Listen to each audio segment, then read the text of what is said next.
Okay. Before we start, I have a clarification to make. Last week, we were talking about that, having some fun with that meat bar concept. Remember, wilderness, the way of the Lord, and the idea or the concept of order and structure. And I had said during that time that it's the same word that was used for David ordering the priests. And I didn't realize I'd said it. What I said is it's like the concept of David doing the priest. It's a specific order, not that that was the word. And so I kind of panicked over that, and then I went in and watched the video, and I was like, oh my gosh. And so I have to make sure I clarify that today, because if there's anybody going to see this, they're going to go, that guy didn't know anything he's talking about. Of course, you guys already know that. So, but anyway, so what we're, so I just want to make sure that you understand that, because I was thinking, oh man, I hope nobody went home and started really looking through this and got all confused over this, because it'll throw you into a tizzy, because it's not the word that was used there when that, I was just simply trying to make a comparison of structuring and stuff like that. So just wanted to get that out. So what we did last week, we talked a lot about the concept of why we're doing this. What's the point? I mean, it's a great language. There's 1,000 different languages in the world, and they're all really cool.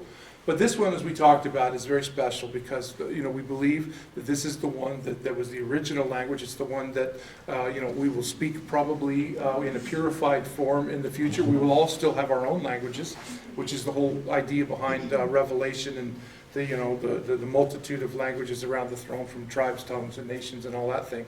So, but the Hebrew language has that pivotal role that, especially in that pictograph form, which we talked about and had some fun with last week, looking at that, because again, that's how they would have written. And when you see that and understand that, and then you move that forward to the flood, and then to the disbursement of the nations in Genesis 10, obviously at that point they all had one language. In fact, we're told that. But then they divided into, again, their tribes and their nations and stuff. So it becomes all significant, but you can really trace it and see how it all sort of works back in that direction. So we talked a little bit about that. What we did is we spent some time looking at the different ways that an Eastern mindset would view things versus us. We did that with the whole sun thing, and of course we threw in some of the little San Diego stuff there. So, but that's kind of what we did last week, and we touched on the stuff where we're going to start off tonight. But what I want to do tonight is just basically show you kind of the structure. Again, our purpose is not for everybody to learn Hebrew. I'm just having fun with this. I'm not, I just wanted to pass this on to you guys. But hopefully by tonight you'll see how this works and kind of be able to, sort of look at Hebrew now instead of going, whoa, and seeing it and understanding it, and even be able to pronounce the words, even if you don't know the name, because that's what I do, frankly. And then, of course, it's a long process of learning those words and the roots and all that kind of stuff. But that you can do on your own. But just kind of having some fun, so when you see this stuff, you can recognize what's going on. All right. So what we're going to do is we're going to look at this, and you got in your notes there. You can see. Now this. Remember that we said that there's been a development through the language throughout the years. In this format, it probably came in around the time of Ezra the scribe. Remember when when they found the law. When they went back into the city to rebuild the temple during the Persian rule, and that's when it took on sort of this format. And this is related to some of the earlier Canaanite writings, and it's got some stuff tied in with Phoenician and all that stuff. But this is basically what it looked like. Now remember that middle row there. This is really what it looked like. They didn't use the vowel points. Okay. And so that was okay when it was used all of the time, but then you had the diaspora and you had all these other things, and the language was being used less and less, and people forgot how to pronounce the words because it's a different language with all just consonants, and so it got kind of confusing. Though a few of them were used as vowels. The yod was used as a vowel, the vav was used as a vowel, the he, they would use the he, and even the aleph and things like that. So the people would know that they used it all the time, so they knew basically how to pronounce a word even without a vowel and sound. But when all the diaspora happened and all this stuff and all this spreading around, it got very confusing, and so there were some scholars calling in the Masoretes, and they decided that to help the people remember how to pronounce the words, that's when they inserted all of the little dots and all of the stuff that goes on, and that's their vowels. Okay. So, and this is modern Hebrew. This is, again, if you're in Israel today, read the newspaper or see something on one of the TV stations or something like that during a news program, this is what you're going to see, okay? Because again, they've used it enough now where they're back to that. But biblical Hebrew has picked up this because they wanted to make sure that the words were pronounced correctly and so on, and so forth. And that's why this stuff is really significant. So, and I so much more appreciate this simply because as an American, it's hard to think beyond just a consonant structure. So having the the consonant and the vowels is very obviously very helpful for us. Our language is very dependent, as most languages are, on our vowel system because it changes the pronunciation. I mean, it can change tense, it can change everything. So it's very significant what's going on there. Okay, now just some basic facts. Again, these are all in your notes, so I don't want to spend a lot of time on this. A lot of this stuff is kind of a no-brainer. But in the English language, you can see there we read obviously left to right. This is the natural flow for us. It's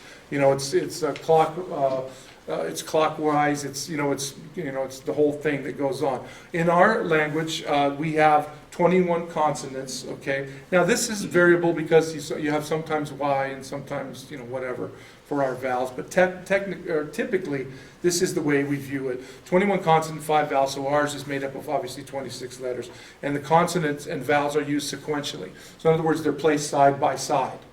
And I mean, this is English. We should at least be somewhat familiar. So what I did there is you can't see it on yours because it's all black. But sorry, but up on the PowerPoint you can see. So the vowels are the yellow, A, E, I, O, U, and sometimes Y, right? But we, that's not very often, so we left that. Now, however, the contrast is Hebrew. Now, I know we've touched on this already, but Hebrew reads completely different or backwards from us. They would say we're the ones that are backwards, and who's to say that they're wrong? But this is how they read. So left to right, read is Hebrew. See, so basically what you've done there, see, so if you look at it starting from the right to left, it says Hebrew is read right to left. Even in English, that looks very strange, see? So, okay, and then it's even worse down here. If you switch it around and put the letters in, because that's the words, this one here, the top one here, this is your, this is just the words right to left. But here's the letters switched around, and so that's what it would look like. It's just, it's very strange when you start thinking about it, but obviously Hebrew is read right to left. So it's very strange for our minds to process all this. But that's kind of what we're talking about. I thought I'd be really clever there and toss that out for you guys. Have some fun with that. But anyway, but in the Hebrew language now there's 22 consonants, okay? Again, based on what we were talking about earlier, initially there were no vowels. Okay, it was just all consonants. And again, the consonants, notice, unlike our vowels and consonants, are sequential, in other words, horizontal. Hebrew, as far as the consonants are concerned, are also sequential, horizontal. Okay, so that's what's going on. Now, another important thing to recognize is there are no capital letters in Hebrew. Okay, so if you see a capital, which we're going to look at one tonight, assuming I get there, of course, is the name of God. And of course, it's not in the Hebrew. There's no capital, but because of who it is that the Hebrew word is describing, we capitalize it. But they didn't do that. They just understood it to be, that was so that's what's going on with that stuff. So you can see there it was about 600 AD that the Masoretes added the 13 vowels. And the vowels are their word for that is nikud. Now it's interesting when you study this out. It never ceases to amaze me. You can look at 3 different Hebrew sites, Hebrew language sites, and they'll all call it nikud, but they all spell it differently. This one I used was Niqqud. There's others that are Nikkid. There are others that are, it's Nikodot. It's amazing. But again, remember, the Jews have been dispersed all over the world, so they're bringing that influence from all over the world into this one language. Okay, so it's being affected like that. Now we think that that's not the way we think English language, but of course it is. All right, it just simply is. If I have a cranial disturbance.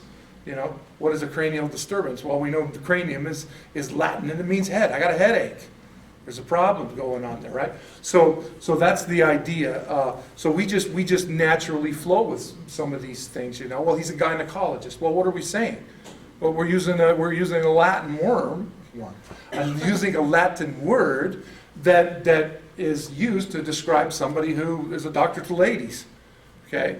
But we're using a Latin phrase. So even our language is influenced like that, whether we recognize it or not, okay? So now you can see here. So the vowels, as they called these things, were called the nikud, and the vowels are placed under the consonant. And notice, this is always, always, always, always, without fail, the way this is written. It will never change, okay? Now, there are some different placements of the vowels, but as far as the structure, it's never going to change. And you can see there the consonant, and again, if you're reading right to left, so this would be their way of doing it. It's the consonant and then the vowel of that consonant. And sometimes there aren't vowels, but this is always the order. Consonant, vowel, consonant, vowel, consonant, vowel, consonant, vowel. That's always the way you do it, okay? Always. There's no variation. Okay, and so that's what you have here. Now, this is a phrase we're going to learn here tonight, I hope. We're going to break it down word for word, or consonant by consonant, vowel by vowel, so we can see what it's going on. And it's a phrase we're all familiar with, and you'll see it when it goes. But notice that, so it's consonant, vowel, consonant, vowel, consonant, vowel, consonant, no vowel, and vowel. So like I said, not all consonants are going to have the vowel, like the toff here, okay? Then it continues on. Consonant, vowel, consonant, vowel, consonant, consonant, vowel, consonant, and this in case the vowel is here.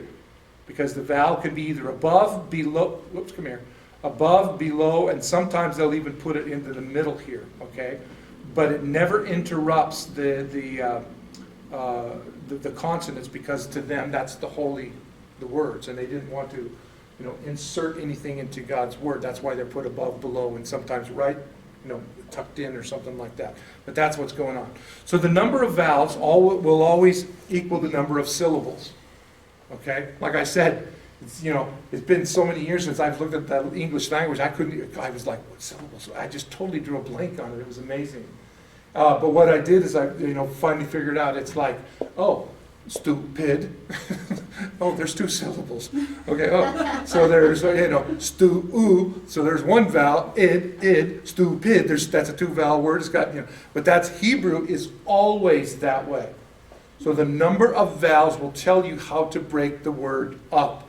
Elohim. Okay, there's three vowels. There's three syllables to the pronunciation of that particular word. Bara. See? So, Bereshith. We're going to look at all of these words here. So that's the number of vowels by where you chunk it up. And of course, they've got their accent marks, which it's interesting. They don't use them as much. You can, if you go onto certain websites, they'll show you the, what do they call those things? That will show you like to really pronounce this part and not, huh? Yeah, it's hyphen, but there's a, accent. Yeah, the accent marks. There's a word for, I'm trying to, but anyway, it don't matter. You all know what I'm talking about, right?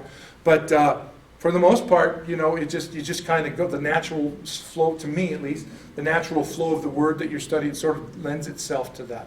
Elohim, so the emphasis is on the im at the end, the plural.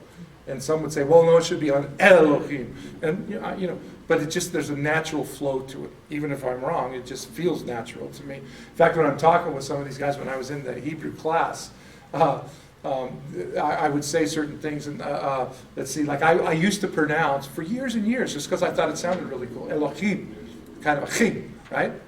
Well, there's no chim in it. I learned that now. I didn't know that before. And they would go, no, there's no chich in it. There's no chaf. That's a letter we're going to see here in just a little bit. There's no chaf in this, so you don't say chaf. It's not Elohim, it's Elohim. And I'm like, crap, all these years I've been pronouncing it wrong. But anyways, but it's kind of fun. And stuff like that. And they're great, just like most people with any other language. They love it when you try to speak their language because it's fun to laugh at you and all that kind of stuff, So it's really cool. So, but anyway, so we're going to be talking more about that, so I don't want to spend a lot of time here. Now, here is the Hebrew alphabet, okay? I just, basically I plagiarized this from the from the website that you can kind of do nowadays. And remember, it starts left to right, so they're going to read from here, across the first row, then here's second row, here this row. So remember, you have to remember that, because if you don't, it'll throw you into a tizzy, let me tell you. Okay? But this is their alphabet, and of course it starts off with Aleph, which is a silent letter. Okay? There's no pronunciation. The Aleph will take the sound of a vowel, always. You're going to see that when we get here. So if it's an I sounding vowel that shows up before the Aleph, it's I. It functions as that. If the Aleph has a vowel underneath it, it takes that sound, okay? There's another one, Ayin, is the same way. Where's it at here? Oh, gosh, this thing is lined up weird here. Over down here. Ayin, you can see it's the same idea. And I can't answer why to you. I just know that that's how it functions. But anyway, so here it is. Now, you can see Aleph, this is Beit. Now remember, obviously, this is... again, somebody, their influence, wherever their past influence is from, that says Beit here, you see the B, but from the stuff that I'm studying, this is actually Veit, V, because there's no dagesh, there's no dot in there, okay? So it's very interesting. You kind of pick up on this, but after a while you just sort of just go, yeah, okay, because everybody will pronounce this different. I'm going to show you that when we get to these words. But anyway, but you can see there it says B or V. Well, how do you distinguish whether it's a B or V without that dot? So you got to have that dot. So technically, this would be ve or v, and the other with the dot right in there would be be. And of course, there's gimel, there's dalet, he, vav. Okay, so that's our v. And when it was used in the or when it's used in modern Hebrew before the vowels and stuff like that, there's the vowels that it replaced. Okay, so they would have understood it as being an O or a U. Okay. Zayin is next. There's the chet. Well, there's ket. Actually, it's kind of a K sound. And then tate, and then it's yod in that middle section there. Huge. I mean, even though remember that's the jot and the tittle that we talked about last week, right? The smallest letter. That's it right there is yod. Okay. And then there's kaf. So it can either be K or that cha sound. Cha. It depends on how it's written. If it's written, then the one that I've done, if it's written like this, it's the K, ka. If it's got the thing, it's the cha. Okay, if it's got the dagesh in the middle. So notice how closely these look. So when you're reading the language, you have to learn to pay attention. But see how this is 2 strokes, 1, 2, and where this is 2, but there's just a difference. I don't know how to explain it. You sort of start to see it. Okay, but anyway, you'll see. Well, look at these two. Look at he and ket. See that? I mean, they look almost identical except this gap. That's how you know it's he. It's really it's very interesting.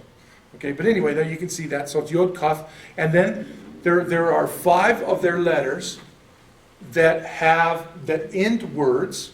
It's called the final letter or the final whatever. This would be in case would be final kaf, which means that it'll end the word. Okay, it literally is. This would be kaf sofit, which means it ends the letter. Okay, and you can see that that's the first one. So that's the final kaf. So there's 2 of those, and then there's lamet. There's the L. Okay. Now notice here's another one with an ending letter. There's mem. That's what it looks like within a sentence. Okay, within a word, I should say. But this is how it looks at the end. This is mem sofit. Okay. Okay. So which ones? You're on that by again. Which ones are the ending ones? The kaf. This one here. That one. Yeah. Let me do this. Yeah, I've got a chart, but oops, that don't work with crud. That's going to be dang kids get them. Can't write on them without like, oops. Oh yeah. When do you get a little buzzer to Okay, show so you? this would be kaf sofit, or final kaf, some would say, and then mem. This one here, okay, that's mem sofit, or final mem. You're going to see that there's going to be nun, which looks very similar to this, except it's shorter here. Okay, that's going to be nun sofit. Gosh, sade sofit. And what's the other one? Oh, I'm drawing a blank. Oh, fe. And then, yeah, and then there's fe sofit, which is it's kind of like this, and it goes down, and so this is. Fe, Sofit, and then the last one is Sade.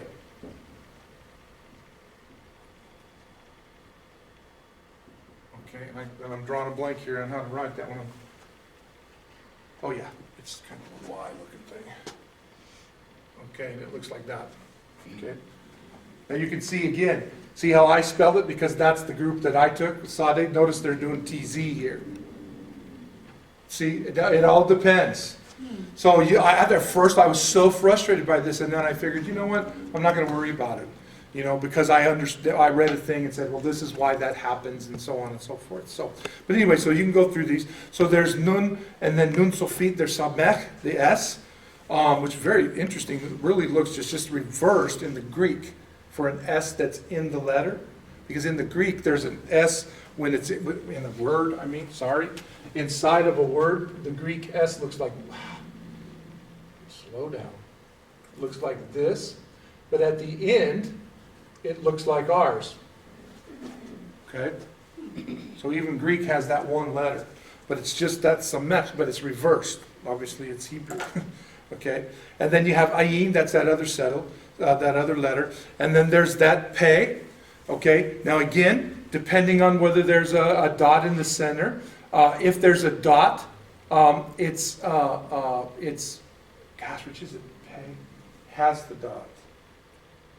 I think pe has the dagesh, fe, so ph sound, doesn't, and so that's what's going on. But then there's final fe, so final ph is what it amounts to. Okay, and then there's sade, and of course they use this a lot. Zion, you know, where we say Zion, they would say Zion. You know, that's the word they use. It's a T. It would be basically our TS or TC sound. Okay, then that P looking thing there, that's actually kof, which is where we would pronounce it as a Q.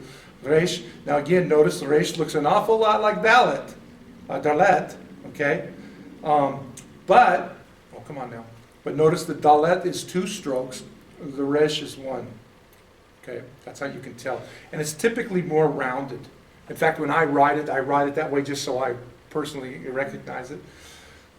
And then there's sheen. Okay, now this one is really interesting. We're going to see this letter tonight when we look at this. Come back here. If there's a dot or a dagesh on the right-hand side, it's sheen. If the dagesh is on the left-hand side, it's seen.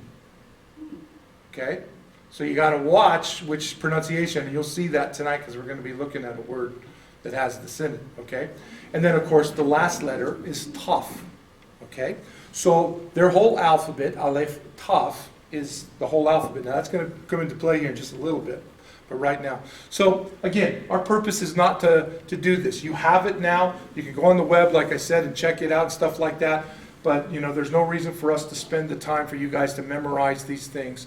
But you got it there, and you can check it out. And I would just encourage you to do it. Just take a couple of letters, like the first 5 letters, and just keep working on them until you get them. Then add 5 more, or whatever. You can do the flashcards. You can even go on these sites, and they'll even send you their flashcards.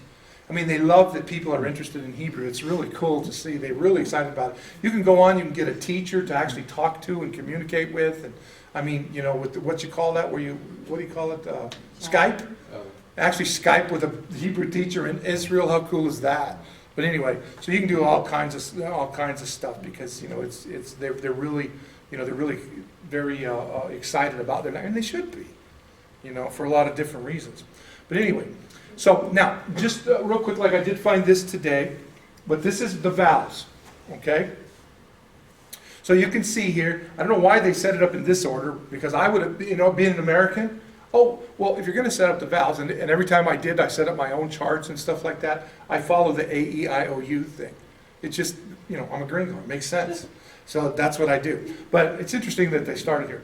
So the first one here is kalam, okay? And that gives us the O sound. Now notice it's a vav. That's the vav. You can see another vav down here, okay? But that's the vav with a dagesh on the top of that. So when you see that, you pronounce it as O, okay?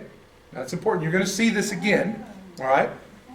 So we won't worry about it right now. When you see 2 dots stacked on top of each other, it's actually shiva, is how they say that. It's the I sound, shiva, okay? And it's pronounced really quick, shiva. So it's a short kind of thing, all right? And I'll show you why here in just a minute. Then if you see the 3, you know, it looks like Mickey Mouse. No, I guess it doesn't look like Mickey Mouse. What does that look like? But anyway, you get the idea. It's segal, se, so it's sound, segal. And there is there's a, sade is that, remember we talked about the TZ? Well, this one is called seire. Come back here. When they're horizontal, it's seire.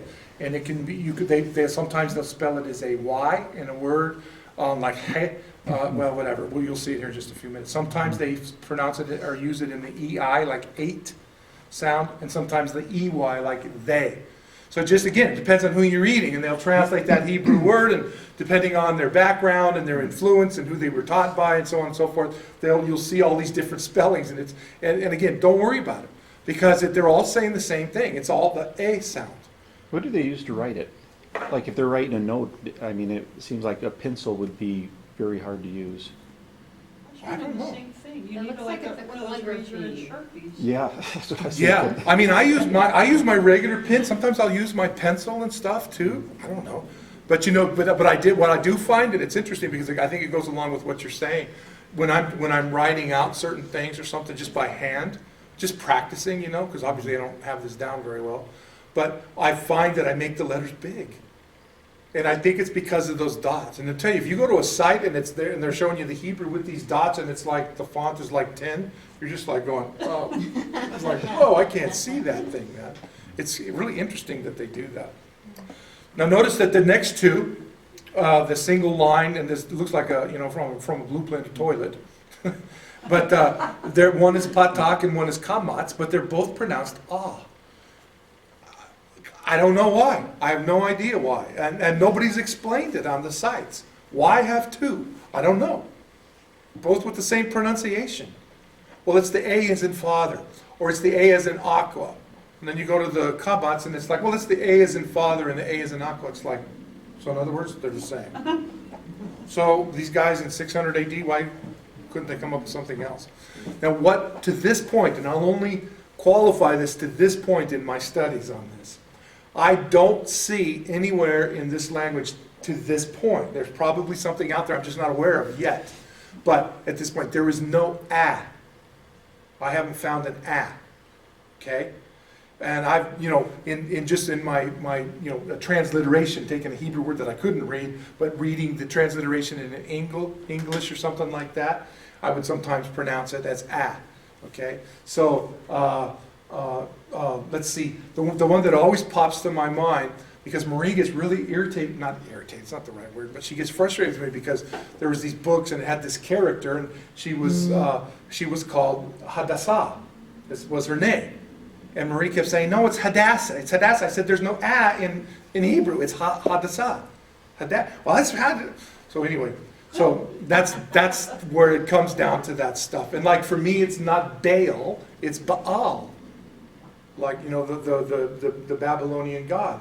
And even Kitty goes, dude, why do you pronounce it like that? I said, because that's the way I learned it, because I was told that's the right way. It's B-A, B-A, and in the Hebrew it's Baal.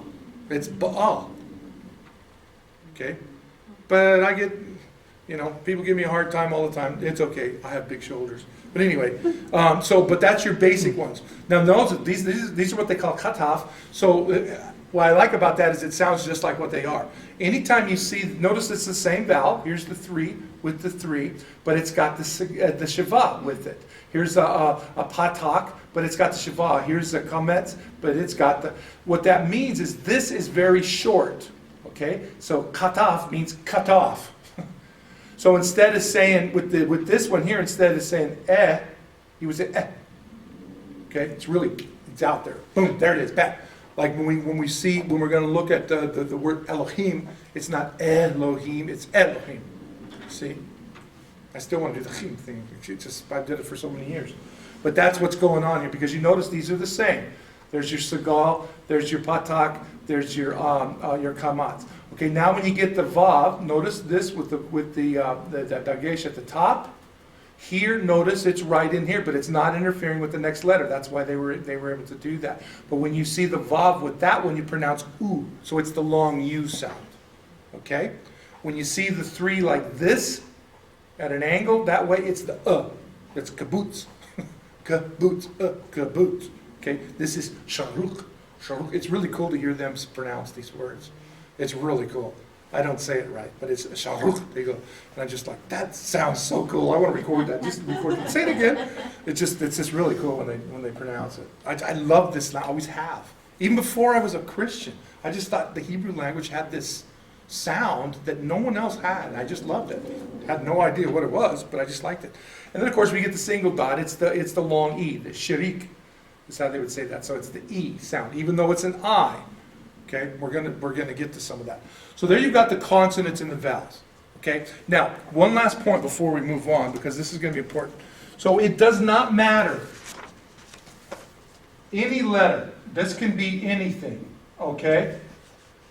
Whatever that letter is, B sound, V sound, Z sound, TS, T sound, anything like that, you use that consonant plus whatever vowel. We'll just use the Sagal.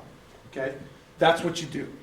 So this can be any letter, but whatever the vowel is under there, that's the sound that it takes. Okay? Does that make sense? So this can be any letter. These vowels will work with any consonant, any one of those. Okay? So is it the consonant sound first and then the vowel? Yeah, always. Remember consonant, vowel, consonant, vowel, consonant, vowel, consonant, vowel. Always, always, always, without fail. Okay? So, boy, I kind of shrunk down my side, didn't I? But anyway, so that's important to remember because of where we're going to head. So, okay? So in your notes now, I just thought, and these next few pages are sort of building, and I basically kind of cheated. And that book that we used when I was in the class, I just love the way it was laid out. I shared that with you guys last week. They would have the statement. In that case, it was a prayer. But for us, I just thought, hey, it's the Word of God, right? And we're going to start with the first phrase in the beginning. And so what I thought we'd do was do this. I thought that worked really well for me, so I understood it. So that's what I've approached this. So what we're going to do is we're going to look at this short phrase here. You can see that it's 4 words in the Hebrew language. There's a couple that you have to add because of the English to make it translate smoothly, obviously. But we're going to just look at each word, breaking down its consonant and its vowel sound and the way it sounds. And I'm going to put it as in other words, as a transliteration. Okay? So in other words, this first one, see, it's bit, because remember, that was the I, the 2 underneath here, it was the I sound. There's B, right? I. So it's bit. But really, it's translated into English as be, be. I don't know why. I can't explain that. Again, I think it goes back to the whole where you're from, pronouncing things differently and stuff. Like somebody from the Northeast would call it, well, did you get the car? No, I got the car. Well, it's in the drawer. No, it's in the drawer. It's in the garage. No, it's in the garage. Okay, you say potato, I say potato, right? Kind of thing. So there's no point in trying to figure all that out. So what we're going to do is we're going to take each consonant with its connecting vowel, and we're just going to learn to pronounce this sentence. It was just, to me, it was cool. And just to give you guys, again, our purpose, we're not going to make you guys Hebrew scholars, because I'm certainly not. I wouldn't even qualify myself as really getting it. It's just passing on some fun stuff I've had. That's all it is. It's all it amounts to. Okay, so let's take a look at this first. So the letter that we're on, as you can see, I've I increased the font size so it's easily recognizable. Okay, so going back to, and you can probably get up your, what I would do is get your alphabet sheet sort of off to the side where you can see it. Okay, so you can see the particular letter. Now here it is, because it's in with the Masoretes and stuff. All of the dots and all the stuff is there. So whereas your deal didn't. So this is that beit or vet, okay? But because it has the dot, okay, it doesn't have it on your thing. Remember I pointed out to you guys, for whatever reason, the guy that put that alphabet deal together, for whatever reason, he must be a modern Hebrew, didn't want the dots in there, I don't know. But that's how you, so this is the B, okay? So it's be, it's because of the, in the middle. If it doesn't have that dot, it's vet, but it does. Okay, the way they wanted, the Masoretes wanted to pronounce, so that's what makes it the B. So you've got the bit, and you can see here, I put the vowels in the yellow, and there's our shevet, shevet, shiva. Dang it, I'll get it out here in a minute. So it's bit, bit. Okay, see what's going on? Okay, Now, we'll just keep working through this. It's pretty self-explanatory, all right? But this is just to get you into flow and how you do this. Whatever you're going to do with that is up to you, all right? So the next letter is resh, or R. Okay, so we got bit, R, and then there's the sere. So that's the A sound. Remember, A, it can be AY, it can be EI, it can be EY, anything that has the A sound. They, ate, whatever, say, A. It's got the A sound, okay? So this is re, E. So it's re. So you've got bi, re, bi, re, sorry, bi, re, okay? So that's the first two letters. So again, going back to the beginning, you would have be, e, re, e. Be, e, re, e. Bere. Okay? So that's how you do it, okay? Okay, now here's that cool one. I really love this one. You see this actually quite a bit. This is that sheen. Okay? Now, we know it's sheen because remember I said, if the dot is on the right, it's pronounced SH. If the dot is on the left, it's the S. Okay, so this is sh. So now notice there's our long E, okay, down here at the, underneath the sheen. Now what's interesting, and I'm not overly understanding this, but this, when a vowel appears like this with a yod as the next consonant, it becomes what we call a diphthong. So it's a combined sound. Like I in aisle, A-I. There's two vowels together. It takes on its own sound. Aisle. Or, what's another one? But you get the idea, right? So that's what a diphthong is. It's a combined sound of two vowels side by side. That's what it amounts to. So the yod takes on a vowel characteristic here. So what it's doing when it lines up with the E underneath of it, it becomes this diphthong, and it's always pronounced as E, E-Y is how they spell it. It's an I with a long E sound, as we have this too. And this is very interesting. This is the thing with the English language. There's A-E-I-O-U. There's long I, and there's a short I, Well, how the crud does machine, then all of a sudden the I turns into an E? What the heck is going on there? So you see what I'm saying? Even in the English language, we got this loopy stuff going on. Okay? Colonel. Colonel has no R in it. It's C-O-L. Colonel is actually what it looks like. Well, we pronounce a colonel. How the heck does an L become an R? I can't answer that. I'm just saying that's what you see what's going on here. So when you see a vowel with a yod right after it, unless the yod has its own vowel, then it becomes a diphthong as a combined. This particular one is E, E-Y. So it's bi, re, so it's bi, I, re, e, shi, E. She, bere, she. Okay? Bere, she. That's what it's saying there. That's where we're at so far. Okay? So that's why I put the clever little dotted lines and stuff like that. Again, it's probably not as easy to see on your papers because they're all black and white, but that's why I wanted to do it in color up here to show you guys. So that's those three letters with their vowels then are be, I, re, e, she. Be, re, she. Okay? All right? So that's how you do it. But notice what we're doing. We're going, where are we at here? Consonant, vowel. Consonant, vowel. Consonant, sh. Consonant, sh. Right? Vowel. Now in this case, with the yod, it makes it a diphthong, a combined sound. Okay? So that's just the first three letters with their vowels. Be, re, shi. Be, re, shi. Okay? All right? So let's click on. Now, here's the last letter of that particular word. This is the tav. Okay? So it's simply pronounced T, with a T. Now notice it's at the end of a letter. It doesn't have to have a vowel because it's a closing vowel.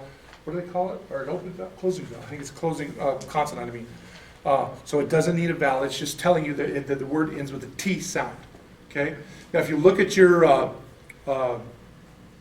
alphabet sheets, there's another T. It's tet. Okay? It's, I don't know what number it is. It's like number, right here. It's the last one on the top line on the right. Tet. okay? I'm still trying to figure out what the rule is when you use tet versus taf. Haven't found it yet. So if I discover it, I'll pass that on to you. But in my studies now, I'm like, well, how the heck do you know when to use when to use which one? How do you know? So there's probably a system, and I just haven't got there yet, because again, I'm just kind of starting out. So you can see there, that's the T sound, okay? So notice what you've got now. You've got be, re, se, be, re, shi, I, ta. Be, re, sheet. Okay? So what's going on here, and I didn't know whether to put this in or not, because I didn't want to throw any spokes into, or stick any sticks into the spokes. But here's what's happening. The be, okay, or the bait, sorry, when it is used as a prefix for a word, not always, but sometimes, it takes on the meaning of in or with. Now this comes back to that whole root thing we were talking about last week and why this is significant. Because you can see there, the word from here, reshit, is right here, whoops, reshit, and it means beginning. Okay? So that's what from here means, but it's got that be on it. So that be, well, that then is translated as in. So within that one word, you have be, in, reshit, you beginning, in beginning. Well, to make it flow, it's bereshit, okay? And in the English language, you have to add the to make it flow. And of course, it's the first phrase in the scripture, in the beginning. Okay? One single Hebrew word, but 3 words in the English language, in the beginning, bereshit. Now, again, just some fun. Some people will put a dot in here, a dagesh. This doesn't happen often. I was surprised by that, and again, I don't know the answer to that, but oftentimes you'll see this taf with a T, or with a dagesh, the dot. Okay? So far, what I understand is if that T, or if the taf has a dagesh, it's pronounced as a hard T. T. Bereshit. Okay? But if it doesn't have the dagesh, in some of the translations, it's TH. So it would be bereshith. Okay? And this is what really confused me for all of these years in the past. I'm like, I'd look at this one translation of this particular word. Of course, I couldn't pronounce the Hebrew. I had no idea. So I was looking at the transliteration. Well, the transliteration, in other words, like our bereshit, right? The B-I-H-R-E, this middle part, transliteration. I would see it as bereshit, and then the next guy I would look at it was bereshith. And I'm like, can't these stinking guys get together on this? What's going on here? I never understood what was going on. But again, now I'm starting to, okay? It isn't that I've got to figure it out, but I'm starting to say, oh, okay. And I know that and I could be mistaken on this, but I remember seeing this because there's so much, and I just started this, so. But if I remember right, that it's those with an Ashkenazic background, in other words, German, okay, primarily, more bigger than that, but that's the way we can remember it. They use the dot or the no dot. The others don't. The Sephardic don't, or the Orthodox. So that's the only thing. But the only reason I'm telling you that is to not get frustrated, because I'm serious. For years and years, I've looked at these transliterations of these words, and it's like everybody's spelling them different. I've seen it spelled be. Bereshit, bereshith. Then it's bereshith or bereshit. And I'm like, what the heck is going on here, man? How come this is so different? I could never, well, I'm starting to. Again, I'm not going to claim that I get it, but I'm starting to go, oh, I think I see this. It's starting to clarify just a little bit. It just depends on where they're back from. So, but anyway, but this is the way you will see it most often. And that's why even though it sounds like this is the way they spell it. And as an American, I would say bereshit. Okay? So, that's why I write it that way, because that's the way everybody else does. Even though it looks like this, or as I translate it personally, this is what I see. I know, because this is a word obviously I've studied before, that this is how it typically is spelled. Sometimes it'll have the H, but for the most part, they do it, transliterate it like this. Okay? So there's our first word. But you get the idea now, okay? So anytime you read the Hebrew, once you're familiar with the vowels, Once you're familiar with the consonants, it's always consonant, vowel, consonant, vowel, consonant, vowel, consonant, vowel. Okay? Consonant, b, vowel, I, consonant, re, vowel, a, consonant, sh, vowel, diphthong vowel, combination vowel. Okay? I, be, be, re, shi, t, rashit. That's how I do it. Rick, Yeah. because this is pronunciation, is that why aleph is silent and that's why it's eliminated in here? In this word? Yeah, is there supposed to? No, there's no aleph in Bereshit. No, that's in the next word. Yeah. That's a different word. That's gonna be our next word, as a matter of fact. No, because there's an aleph on page 1. On page what? Huh? But we can look at, you're being recorded, we can look at it. Oh, yeah, well, I keep forgetting about that. We'll look at it after. class. Yeah, because I'm not sure, yeah. Yeah, because there's no aleph until you get to here, and then here. Okay, there's, So, yeah, I'm not sure what's going on there. We'll take a look at it. So that's your first word, Bereshit, in the beginning, okay? Obviously, there's not gonna be a test, so you get the idea. So we've got that. So there's our first word, and I force myself when I'm doing this to read the dang word anyways, because it gets you used to seeing it, used to pronouncing it. Do it verbally, not to yourself. Where he's like, really? You're gonna sit there and do Bereshit all day? And I'm like, till I get this down, I am. But anyway, so that's what's happening. So here's our second word. Now there it is again. We all know, well, now what letter is this? Don't cheat. It's easy because you got it on your notes. It's the B. Yeah, bait. but it's got a Because it's got the dot. Yeah, that makes it the B. If it didn't have the dot, it would be V. Okay, Okay? So bet, same as here. and then the toilet Same thing. bowl. Yeah, and then we have the toilet bowl. Yeah, okay? So we know now that this is ba, ah, ba, ah. Okay? Ba, ah, ba. Okay? So that's how you would say that. Ba. Okay? The next letter, there's another familiar one. What is that one? You don't cheat. You can't really cheat because it's right stinking there, but you get the idea. It's an R. It's resh. Dang it. Okay. So you've got another. Whoops. Here we are. You've got another vowel with the ah sound. Okay. So you've got ba a ra a. Ba ra. Okay.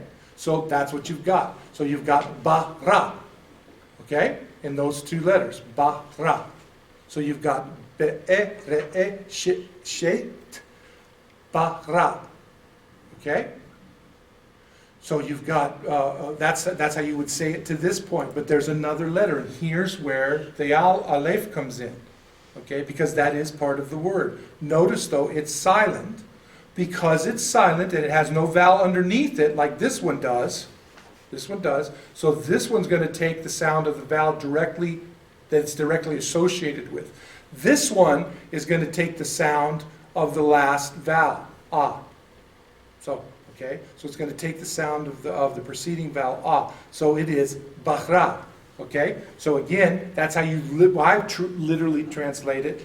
But we know this word as bara. You hear me use this all the time. What does it mean? It means to create, to bring into existence. Okay? So again, we have here, let's pronounce it with me. Ba, be, e, re, e, shi, it, bereshit, bara. Bereshit, bara. Okay? In the beginning, created. Okay? Now remember, it's Hebrew, so their subject, all that stuff that's going on. For us, God would be next. In the beginning, God did something, but for them, the verb, bara, comes before the noun. Okay? So does that make sense? So again, it's be, I, re, e, shi, it, bara. Bereshit, bara. Okay? Bereshit, bara. In the beginning, created. Okay? That's what we've got going there. So again, you're not going to get this tonight. I know it's probably confusing. You're just going to have to practice on it. But I wanted to set it up in this strange format just to walk you through each of these things. Do that until you familiarize yourself with it. Make yourself familiar. Make yourself familiar with it. And the only way it's going to happen is just by repeated use. okay? And I mean, I forced myself to try to spend at least a half hour every day on this stuff, because if you don't, the minute you walk back, and because these are so foreign to me, I'm like, crud, is that a race or is that a dalet? And I'm like, okay, what was the rule? Two strokes versus one stroke. Okay, I get it. So you have to stay in it. But I found now that because I stayed in it and I'm doing it at least to some degree, and a lot of times if I'm thinking through the process, it forces me and I make myself say it out loud. So I'm hearing it as well as seeing it. Now I'm still very confused by a lot of things, but for the most part. And what you can do with this, you can take this, and because we have Blue Letter Bible, you guys have study Bibles, you have all this stuff, you can go in there and look at these and find out the meaning of the words. So not only now do you know the meaning of a particular word, but you know how, and not only how it's pronounced, we could all do that because we all have transliterations. But now you can go, yeah, but check this out, dude. That's bara. Ba-a-ra-a. Silent aleph. People will just go, what? No, I'm just kidding. It's really impressive, man. But anyway, that's kind of what you do. So you build your vocabulary, in other words, is what I'm getting at. And then the more you study, what I'm doing now, and if you're interested later on, I've gone back and I've kind of done my own thing, and I want to really do it in Genesis 1 and 2.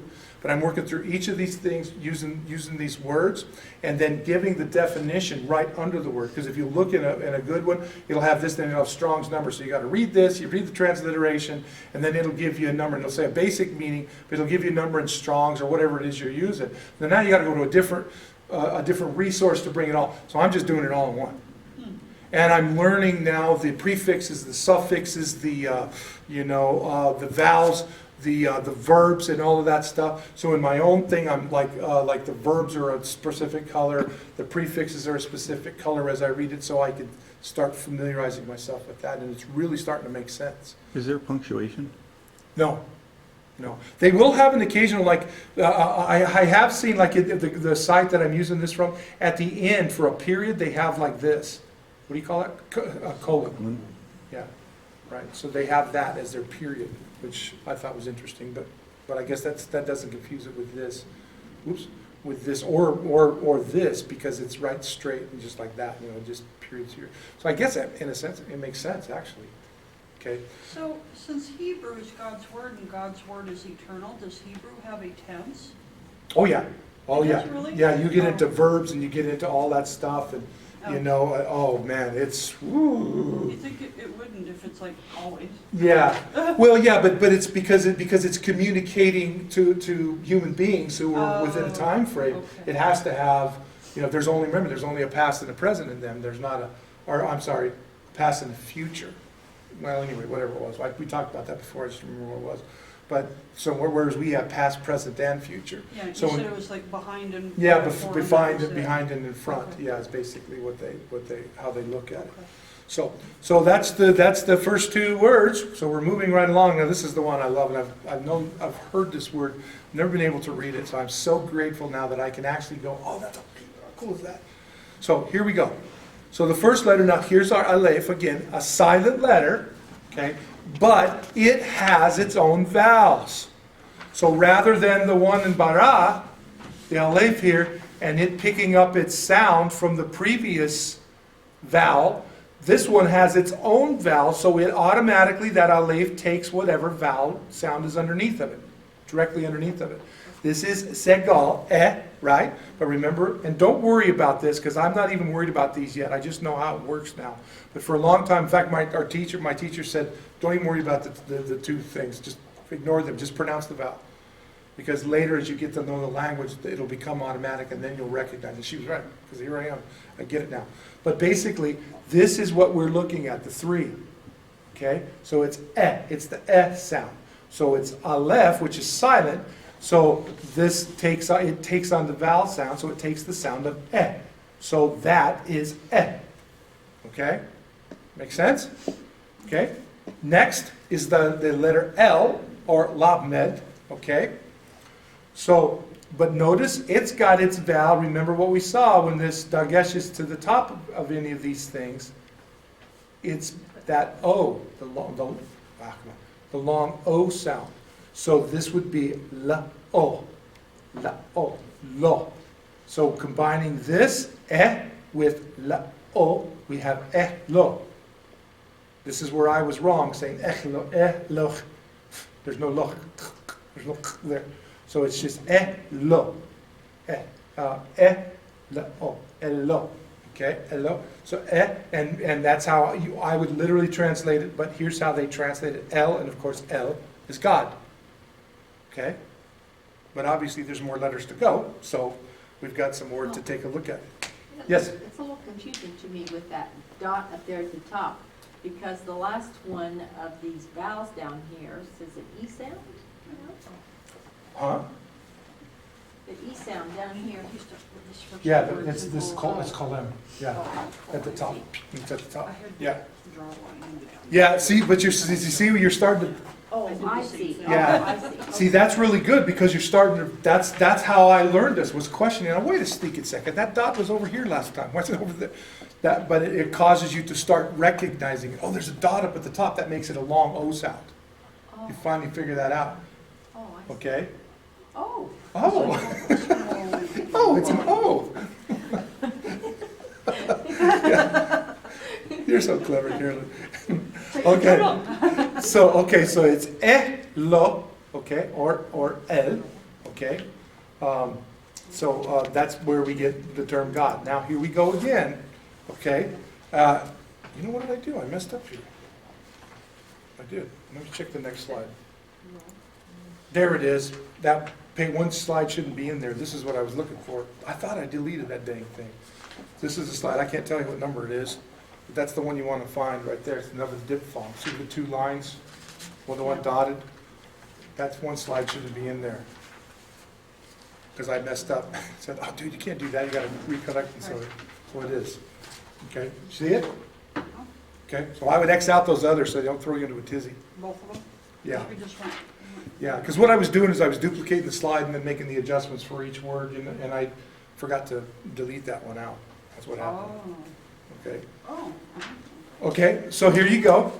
So again, now here is our diphthong, so it's a combination. It's that same one, okay? It's the H, he, okay, which we get he from, our H, okay? But then it's got the yod preceded by a vowel. So it becomes that IY sound again, or the long E like in machine, okay?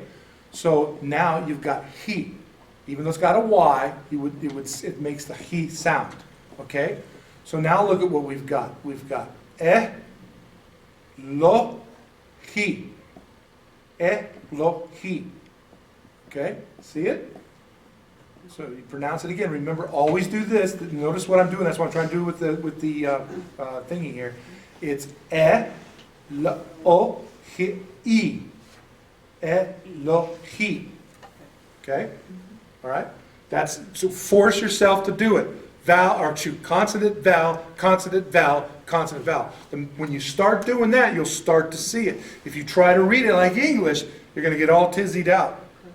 That's why you have to do da. Always. That's how it looks, even though you're moving in the wrong direction. Okay? Okay, so there you go. Now notice what this next letter here. There's our M. Here's one of our Sofit letters. Okay? This is how you print in hand. That's what they call block print. But this is what it looks like. Because the one inside, if there's a mem in a letter, it looks like this. Oh, these things are a total mess. That one's just got to be tossed. But it looks like this. Okay? So that's M, or mem, when it's within a word. Okay? But if it ends a word, sofit, final, or the ending, it looks like the box with this. This is the key right there. Okay? Some of the sites will even tell you how to write the letters. Stroke 1, stroke 2, kind of thing like that. They'll even show you all of that.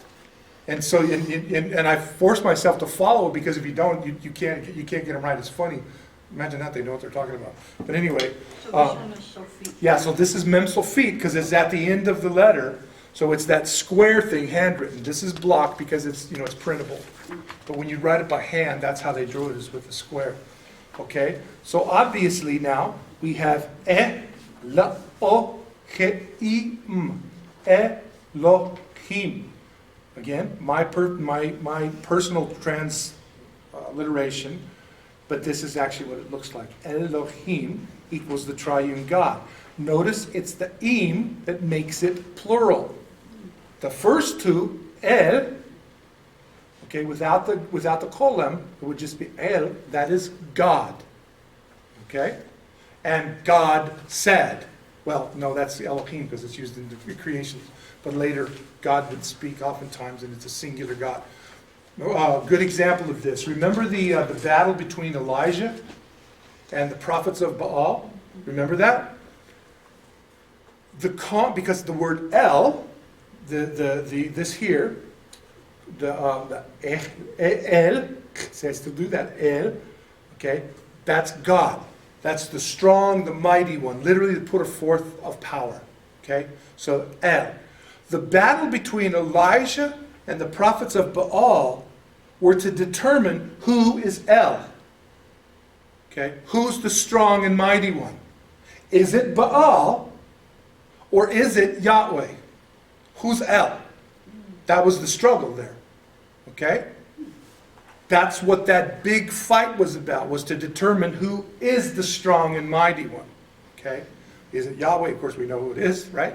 But that was what was going on there. Because remember, El, God, is not a personal name. This was why I said with this new movie coming out, I didn't have a problem not using God in the movie. I thought it was great they used Creator. Because everybody's got their version of God, so if you use the word God, it can mean a billion things to a billion different people. You know, from rocks, trees, to clouds, to the bugs, you know, whatever. So I didn't have no problem with that at all. I liked the fact that whether they recognized what they had done or not, that they said the Creator, because that makes one. There's only one. The Creator. Okay? There's just one. I thought that was really kind of cool myself.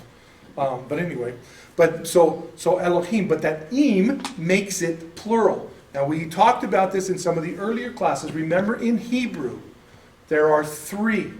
We have a singular and a plural. Hebrew has a singular, a dual, and a plural. All right? So plural is three or more. So by putting that im on there, it means that that person you're talking about has a nature that is beyond the single nature. We would call that Trinity. It's speaking of the triune nature of God. And that's what it says. In the beginning, Elohim, the triune God. Okay? So here's where we are so far. We're going to get done early again. Jeez, I always think these are going to take so much longer. But you guys are so attentive that we can just move right along. Okay? But now notice what we've got. So let's start over again.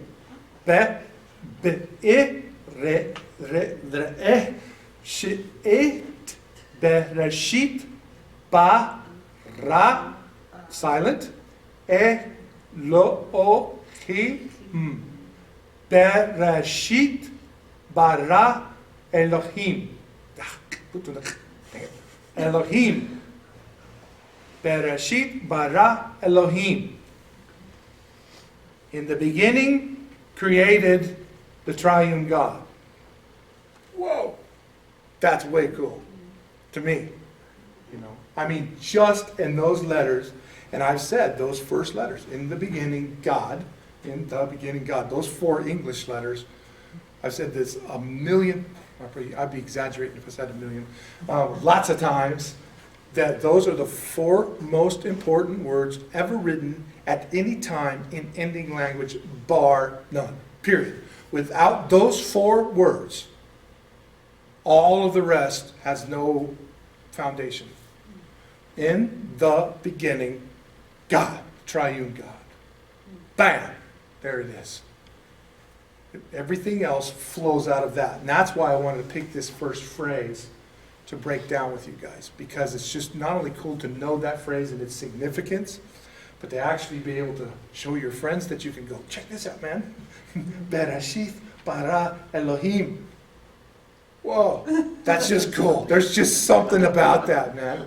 It just sounds really cool. I was thinking about getting a tattoo. No, I'm just kidding. But, but there's, so when you start to see this, you just kind of, it's amazing. Because again, the structure. Now, there's some fun stuff here, and I want to look at this last word because I've learned now to add that on. I never did before because I never understood it. Okay? So this is our next letter, and we're just basically, I think it might be, I thought I had it on one slide, maybe I didn't put it on two. But notice, here's our aleph again. So we know it's silent, right? But it has a vowel directly below it. That's sere, so it's an A sound, right? A long A. So we know that it's A. That's the first part. That's all there is. A. Okay? Then the next one, of course, there's our tav again, right here. Same guy. Again, can't explain why it's not a tet, whatever. Well, in this case, I think I do, but back here I don't.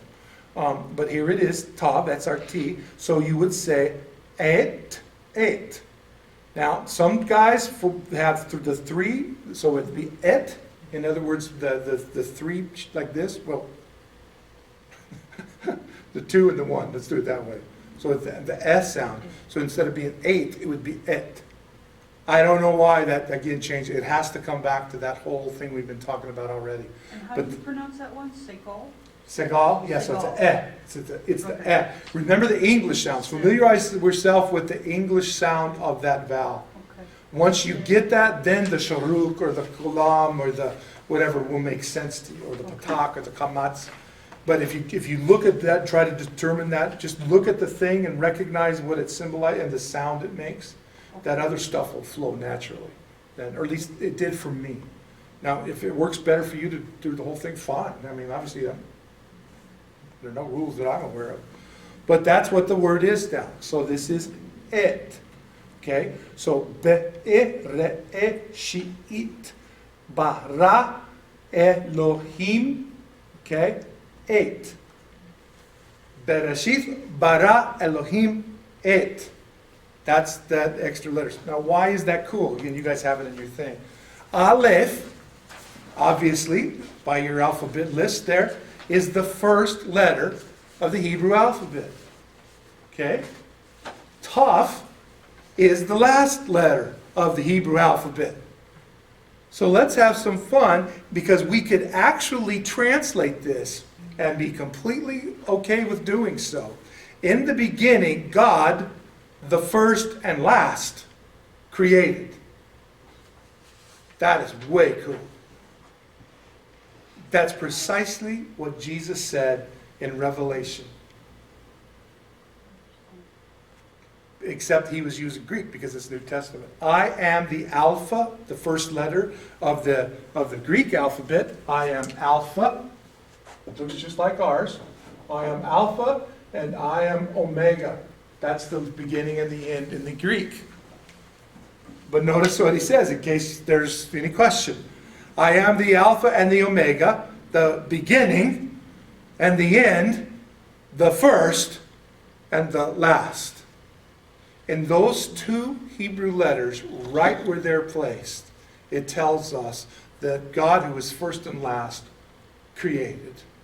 That's why I said those 4 words in the English language are very significant. Now, if you chase down the et or et, depending on which one you're looking at, they'll tell you that it appears that it's used whenever it's used, and other times, that it's used as a double the. The word to follow this, you guys don't have this because I didn't expect to get to that point, was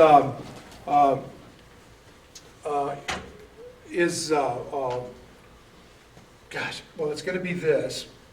Let's see.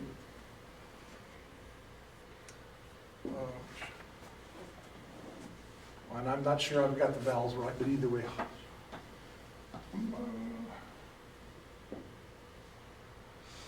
Again.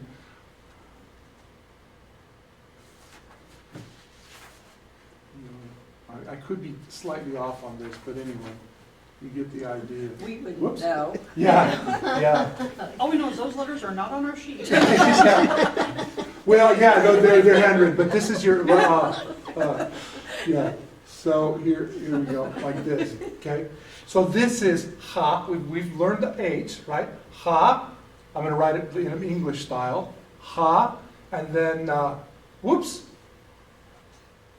Forgot. Here we go. See, this is what's cool about this. I've started to recognize when I messed up. Good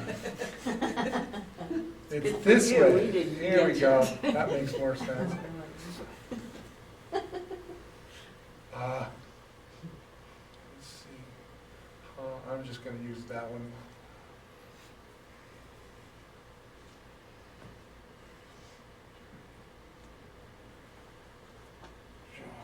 Dang it.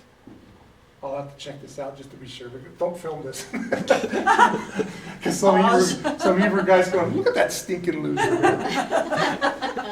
But anyway, I'm close. I'm not sure I'm exactly right. I wasn't prepared to do this, so I should have, because it's kind of cool. So can you edit and splice? Yeah, so this is ha, right? Hey, ma. This is our mem inside the word, right? So this is it. This is mem. So this is ha, ma, and then this is our sheen, right? Dots to the right. So it's our sh with a. So it's ha, ma, sha, and then this is the yod with its vowel straight under it. So again, it is the I and then in. So it's hama sha'im.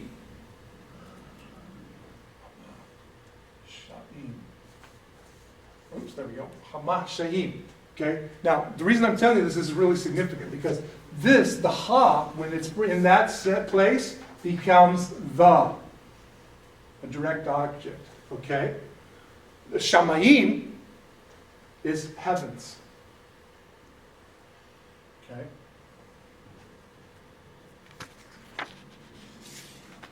Okay, so you got it? So it's ha-ma-shayim, ha-ma-shayim. This is the heavens. So Bereshit, bara Elohim, et ha-ma-shayim. Now why is this important? Because because many of the guys that translate this say that eight, that aleph tav, right, will come to mean a double direct object. So in other words, some of the guys would translate it as in the beginning God created the heavens. Okay? In other words, the emphasis is on that God created the heavens. Other guys say no. The aleph tev is connected to Elohim, not to the heavens. Does that make sense? I fear I'm confusing you. But that's what I'm trying to show you is, again, depending on who you're looking at, there is questions. But either way, it's really cool. Either in the beginning, God, the first and the last, created the heavens, or in the beginning, God created the heavens, or in the beginning, the God created the heavens. See what I'm saying? It comes into play like that because it's really interesting. Now that has an interesting thing because is it 2 Corinthians or 1 Corinthians? Paul said, and the God who created light has made his face, the glory of of who he is, to shine in the face of Jesus Christ. And there Paul says, the God, which is why some say that's the way that should be read. But you see what I'm saying? But either way, it's cool. But, I like the first and last thing, personally. I just think that's way cool. And it points directly to God, not anything that God created. That's why I like it, because the emphasis is on the Creator, not on the creation. To me, I just love that concept. So I'll let those guys argue about which way is the correct way. I don't care. As I see it, as I read it, it's all about God because there would be no heavens without a God. There would be no earth. And by the way, Hamashayim, the heavens, and the earth is the Haaretz. So it's Bereshit, bara Elohim et Hamashayim Hamaaretz.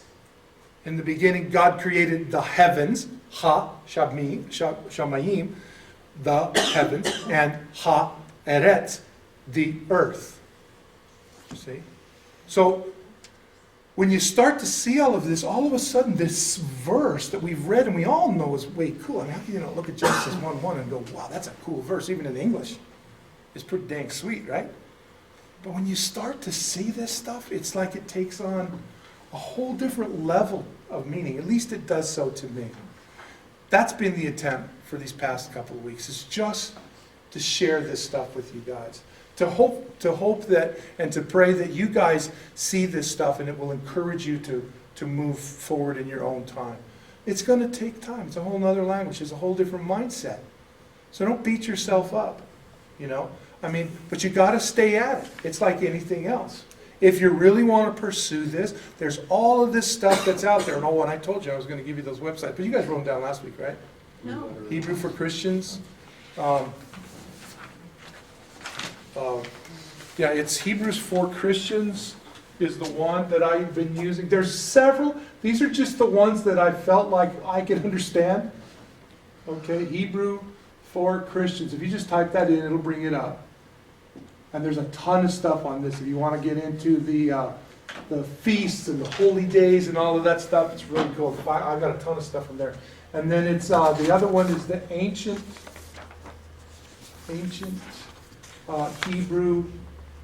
These are the two that I use a lot. But I'm not at the exclusion of anything else. These are just the two primary ones. Do your own search. You'll find it. Ancient Hebrew Resource Center.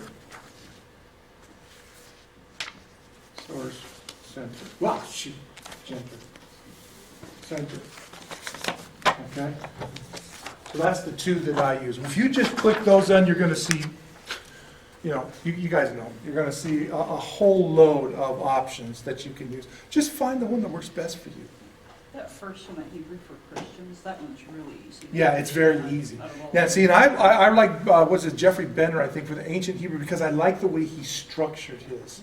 It just makes more sense to me. I use the Hebrew for Christians all the time, but as far as actually diving into it, I'm using his stuff because it's just, it just makes more sense to me. I don't know why. But anyway. It was easier for me to understand. Yeah, so, but just go on there and check it out. Once you punch either one of those in, or just learning Hebrew, punch that in, they'll show up, trust me, okay? But that's been the attempt. Again, we're not making Hebrew scholars. I mean, you'd have to spend a lifetime with this, and I'm not in any way communicating that I can teach Hebrew. All I'm trying to show you is how cool it's been for me to have learned these things and just pass them on to you, and hopefully to cause you to pursue your own study of it, because it's just stunning when you really get a good picture of it like this. It's just very helpful in it, and I often, you know, not often, all the time, I'm looking at this and I'm just going, wow, I had no idea. I just had no idea. This wilderness thing, the thing on the commandments. I mean, when you see this stuff, it's just like, oh my God. And there's a book, and I'll have to get you the reference because I can't remember it right now. But it's called A Hebrew Scholar. He's messianic. And he says the Hebrew scholars, and it starts off with there's the search for the heart of God.